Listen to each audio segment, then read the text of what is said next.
صورتی ها سلام، به دنیای من خوش اومدین. اگر هم جدید هستین، من مهسا هستم و خیلی خوشحالم که به کانال من اومدین.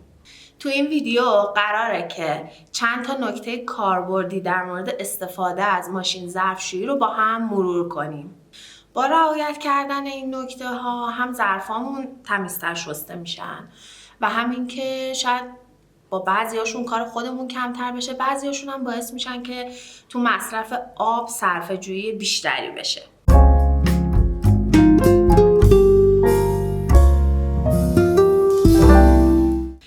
قبل از گذاشتن ظرف ها داخل ماشین ظرفشویی اصلا نیازی نیست که اونا رو آب کشی کنید، چون ماشین‌های جدید خودشون تمیز میکنن ظرف ها رو و فقط شما باید آشغالای توی ظرف ها رو تمیز کنید، یعنی بریزید دور. و حتی آشغالای خیلی ریز رو هم خود ماشین میتونه فیلتر کنه و مشکلی براش پیش نمیاد. اگر میخواید گیلاس هاتون رو داخل ماشین بذارین، حتما تو جای مخصوص خودش بذارین که باعث میشه ثابت بمونن و توی روند شستشو نشکنن. حتما میدونید که سبد بالایی ماشین ظرفشویی قابلیت تنظیم ارتفاع دارن و میتونید به راحتی اونا رو بالا و پایین ببرید تا بتونید ظروف بلندتر مثل دیس و اینجور چیزا رو توی سبد پایینی راحت بچینید. کاسه ها رو بهتره که تو سبد بالایی مخصوصا قسمت وسط بذارین، چون اونجا خیلی تمیزتر شسته میشن. برای اینکه از فضای بیشتری استفاده کنید، میتونید لیواناتون رو بین میله ها بذارین به جای اینکه میله ها رو بذارین داخلشون. و حتما هم یادتون باشه که لیوان ها و ماگ هایی که تهشون فرو رفتگی و گودی داره به صورت اوریب بذارین که تهشون آب جمع نشه. ابزارهای آشپزی مثلا ملاقه و کفگیر و اینجور چیزا رو به جای اینکه تو سبد قاشق چنگال بذارین، توی سبد بالایی بخوابونیدشون تا اینجوری بیشتر و بهتر تمیز بشن. حواستون باشه که ظرفای پلاستیکیتون رو توی سبد بالایی بذارین، چون که توی سبد پایینی حرارت و دمای آب یه مقدار بیشتره و ممکنه به ظروف پلاستیکی آسیب بزنه. چیزای بزرگی مثل دیس و سینی رو حتما توی گوشه ها بذارین که به خاطر ارتفاعشون به بازوهای ماشین گیر نکنن، چون اگر گیر کنن به بازوهای ماشین، بازوها نمیچرخن و ظرفها درست شسته نمیشن. برای اینکه بشقاباتون بهتر تمیز بشن، اونا رو به وسط ماشین بچینید، یعنی پشت بشقاب به کناره های ماشین باشه که بهتر آب بخوره و قشنگتر تمیز بشه.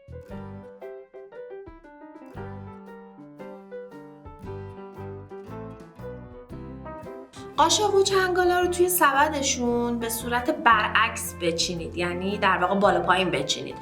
قاشق ها رو سرشون رو به بالا بذارین و چنگالا رو سرشون رو به پایین بذارین.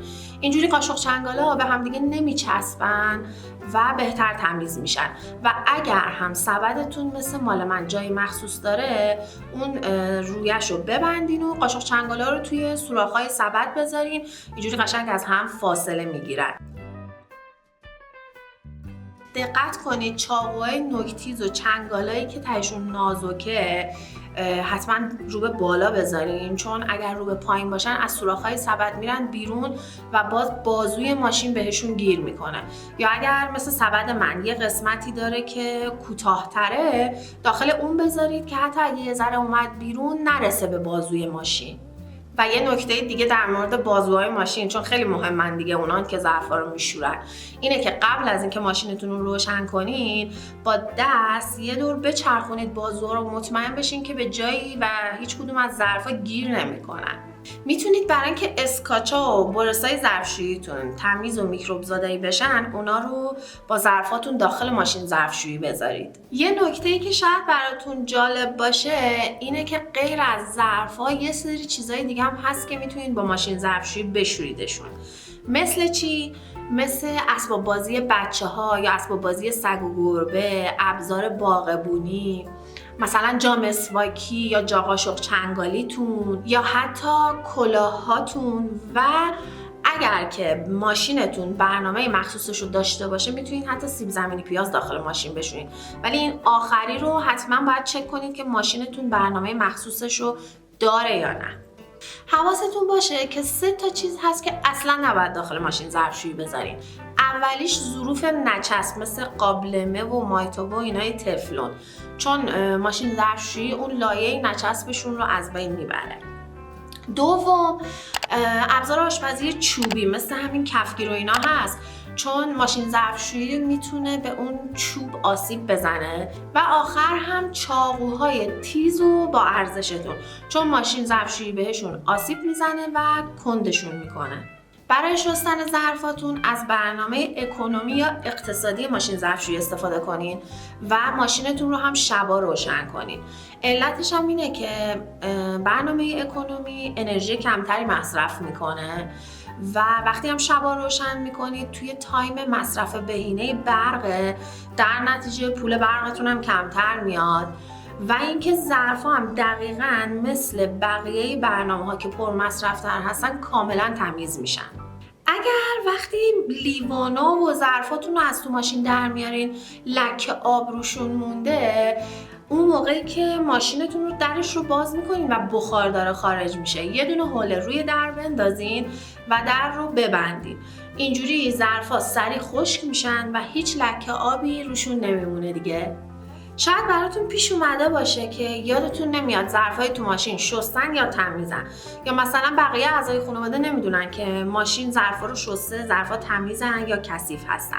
برای اینکه این مشکل حل بشه، به محض اینکه اولین ظرف کثیف رو میذارین توی ماشین، یه دونه قرص بذارین تو جای قرصش و درش رو ببندین و اینجوری همیشه میدونین که اگر در جای قرص ماشین بسته باشه یعنی ظرفا کثیفه، و اگر که این دره باز باشه یعنی قرص مصرف شده و ظرفا شسته شده و تمیزه. البته که یه سری نمیدونم چی بهش میگن، برچسب، اتیکت، نشانه هستش که مثلا یه طرفش زده تمیز یه طرفش زده کثیف و اینو میچسبونن، یعنی آهنربایی میچسبه رو در ماشین ظرفشویی، ولی من اینجا پیداش نکردم.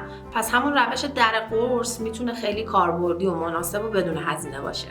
و نکته آخر این که برای اینکه طول عمر ماشینتون زیاد بشه و دیرتر خراب بشه، حتما باید به طور مرتب بشوریدش. و اگر مدام مثلا هر روز یا یه روز در میون از ماشینتون استفاده میکنین، باید حتما ماهی یک بار تمیزش کنید و بشوریدش. اگر خواستید توی ویدیوی دیگه روش شستن ماشین ظرفشویی رو هم به صورت کامل بهتون میگم. تو کامنت ها برام بنویسید که خودتون میدونید یا اینکه من براتون ویدیو درست کنم. خیلی متشکرم که ویدیو رو تماشا کردین و با من همراه بودین و امیدوارم که براتون مفید باشه. اگر اینطور بوده لطفاً لایکش کنید و با دوستاتون هم به اشتراک بذارین، چون این کارتون میتونه خیلی به من کمک بزرگی بکنه. و اگر هم هنوز کانال رو سابسکرایب نکردین، لطفاً قبل از رفتن دکمه سابسکرایب رو بزنید و زنگوله نوتیفیکیشن رو هم روشن کنید که ویدیوی جدید میذارم بهتون اطلاع بده. یادتون نره که همدیگر رو دوست داشته باشین. خداحافظ.